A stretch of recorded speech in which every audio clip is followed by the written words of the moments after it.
Hey everybody, Mark from Rams up here. I have Tom Courts back on board for another Rams discussion. How you doing, Tom? Hey, great to be back. Yeah, I'm in North San Diego County today and keeping on a lookout for this tropical storm. It's kind of exciting. I couldn't decide if I wanted to be one of those guys that ignored it or overreacted. I think I'm somewhere in the middle. It's not going to affect you where you are, right? Maybe some No, rain I mean later there's tomorrow. some little light showers, but yeah. Yeah, family members flying back from San Diego today, um, and she said that her flight was the last one. That was otherwise most of the rest of the flights for the day was canceled. Hers was at 11 a.m. So Pacific time. So I think that they are preparing for it down there, at least at the airport. Yeah. Interesting times weather-wise. So what Tom and I are going to do is we're going to touch on all things Rams. Well, not all things. There's like 7 talking points we have here that we decided are worth talking about, merit discussion at this point, and let's just get into it. We'll go start at the top, and the first thing, let's talk about the offensive line. And now I know you have some pretty strong opinions, some thoughts on where the offensive line is headed. So I'll let you go. Speak to us. How do you feel about this offensive line? How do you think it's going to shake out? Yeah, I think that I do still, even though Whitworth last night on that broadcast was penciling Noteboom in at the right guard position, he just hasn't gotten a lot of snaps there, and he's banged up a little bit. So I'm sticking with my prediction on this podcast from nearly 2 months ago of of Jackson, Avila, Shelton, Ankrum, and Havenstein. That's my prediction for the starters anyway. How about you? Yeah, no, that's probably pretty fair. If Noteboom was healthy, I would go with Andrew Whitworth's prediction that he would be the right guard. But yeah, it is a little dicey with him not having any snaps in the preseason. And the other thing that I heard someone posted, I'm not sure who it was, one of the Rams writers, that Brian Allen during the joint practices looked the best of all the Rams offensive linemen in the work with the Raiders. So I'm not sure if it's. Did you say Shelton at center? That was your prediction, right? Yeah, I think Shelton. He's a little bigger. And I think, yeah, I do think he's a better center. I mean, I would be fine with Allen of all the. I mean, if we talk about the next three, then then we got to look at obviously Allen, Noteboom, and probably McClendon. Right. And I think Zach Thomas has a shot at making this team. Depends on how many they carry. And that's what I've been saying about this offensive line throughout this preseason is I don't know if it's going to be I don't think it's going to be a great offensive line, but it's going to be deep and versatile, I think, with a lot of guys that they can plug in at different spots.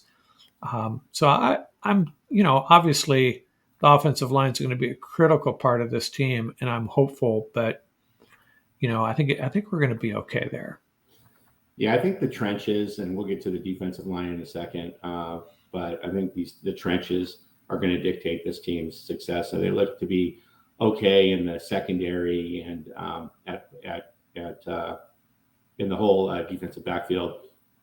I think they'll be okay at linebacker. They only play one or two, and then of course the rest of the offense on the Ram side is pretty well set. So this is going to be a tale of the trenches for sure this season, and Yeah, kind of like it was last season. yeah. Let's move on to the wide receiver pecking order. And let me start by saying that, my original thought, I think most Ram fans, the original thought was the pecking order was Cup, Jefferson, Atwell, maybe Demarcus Robinson or Ben Skowronek, and then, Nakua and some other guys, Tyler Johnson. Some people say Lance McCutcheon still. But it was interesting how much playing time and how late in the game Demarcus Robinson was playing, and Nakua did not play at all. So I'm wondering if Nakua is now our number 4 wide receiver. Skowronek was out there a lot too. What are your thoughts on Yeah. that? Am I overthinking this right No, now? I agree 100%. I mean, Nakua played about half the snaps in the Charger game, and he didn't play at all last night, as you said, obviously, along with Cup, Jefferson, and Atwell. So I think you got four guys penciled in right there. In terms of the snap counts from last night, not only did Demarcus Robinson play over 90% of the offensive snaps, he played 49 of the 54 offensive snaps, but so did Tyler Johnson. He played 48 of the 54 offensive snaps. So both of those guys were on the field the vast majority of the game. Skowronek was only out there for 17 snaps, 30% of the snaps. So big difference there. I think Skowronek's going to make the team. I would put him at number 5. And I really do think they are leaning toward Johnson and Robinson. And so that's my take on on the uh, the offensive. I'm sorry, on the wide receiver pecking order. And you'd have to say at this point, from a fan's eye view, Tyler Johnson is winning that battle. But would they potentially carry both? I think so. I think that I do. I agree. Tyler Johnson is winning that battle, and he is not only getting targeted, but he is getting the most receptions on this team uh, at the wide receiver position by a pretty hefty margin, and Yeah, over both the first two games. So I mean, maybe that's just a thing with Stetson Bennett. As we know, receivers have their quote unquote comfort receivers that they just kind of know where they are, yeah, and you see that happens on various teams especially when the second stringer comes in. Usually it's a tight end, but and then last night, obviously we're going to get to the tight ends, but similar situation. But no, I do think that normally they carry 7, they could carry 8.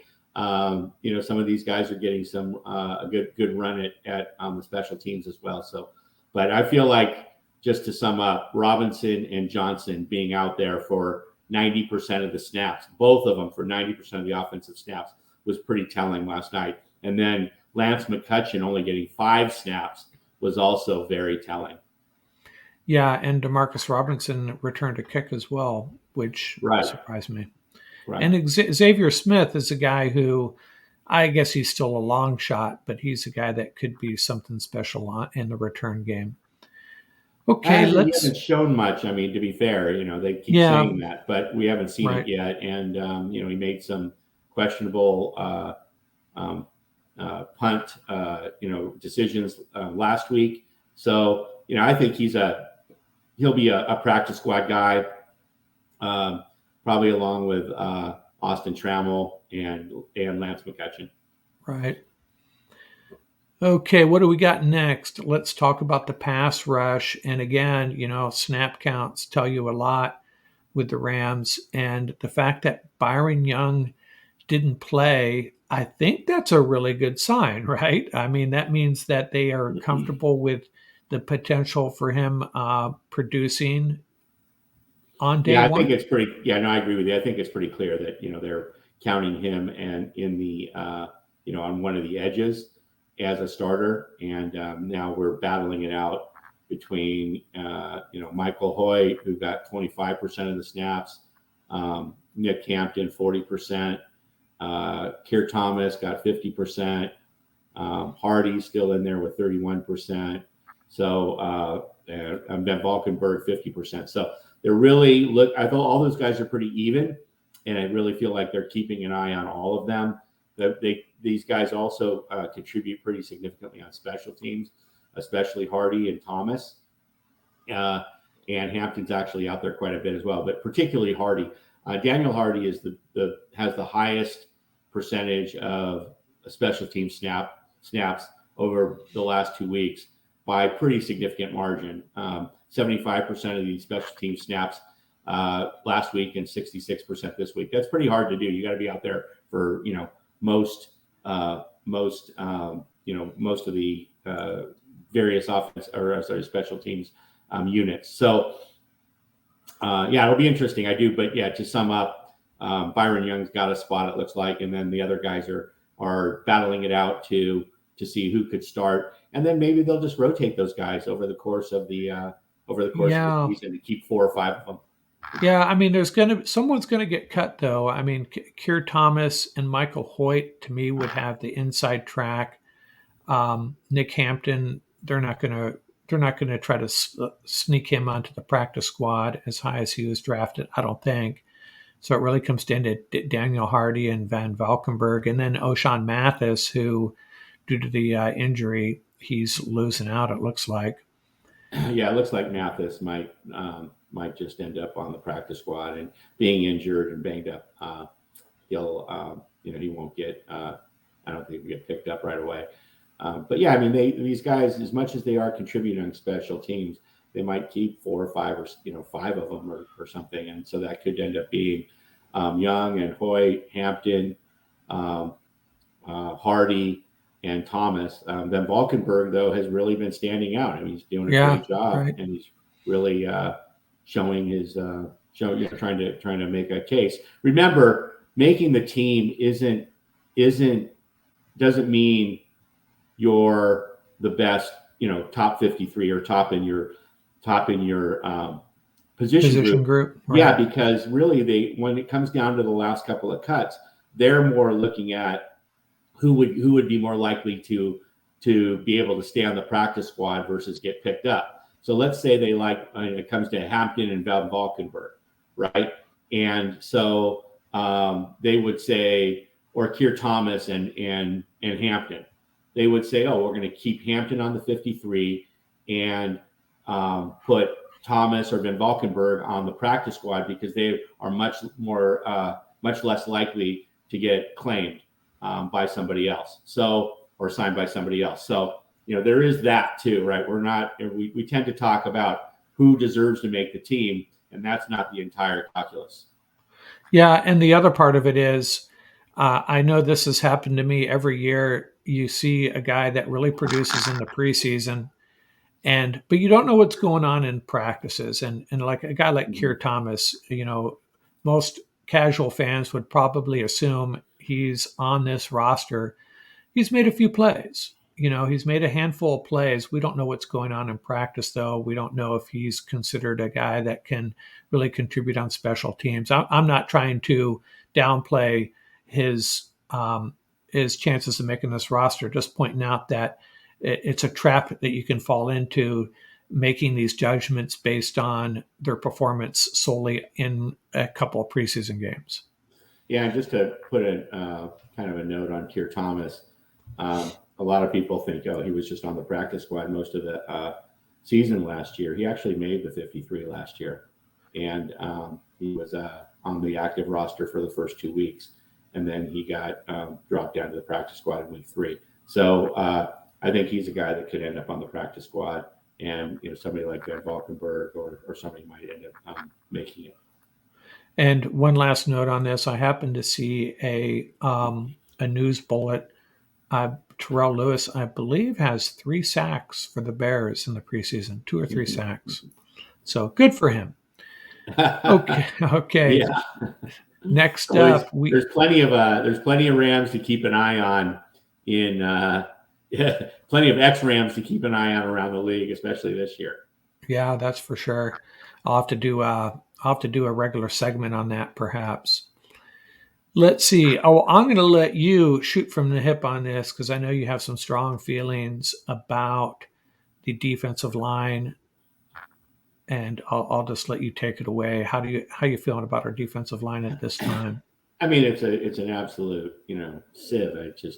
It's.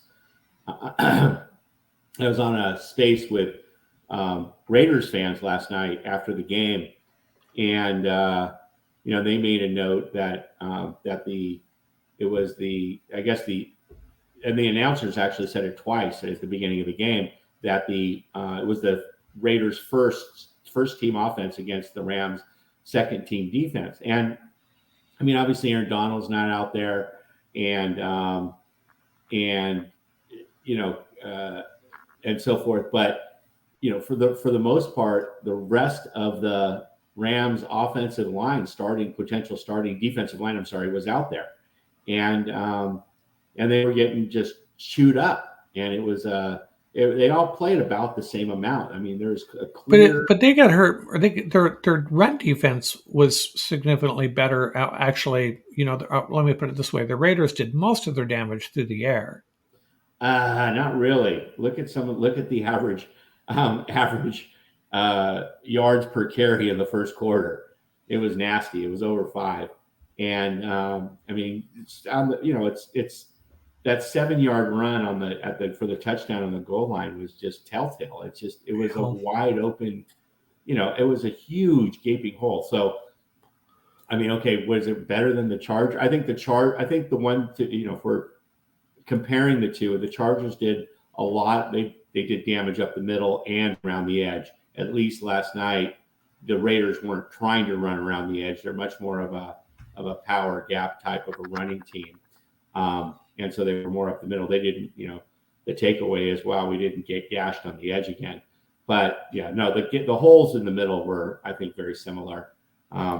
Potentially not quite as bad, but it's not good. It's not good. And if we can't figure this out, I mean, Bobby Brown, they said on the telecast, can flash here and there and make a play, but he's not an every down kind of a guy.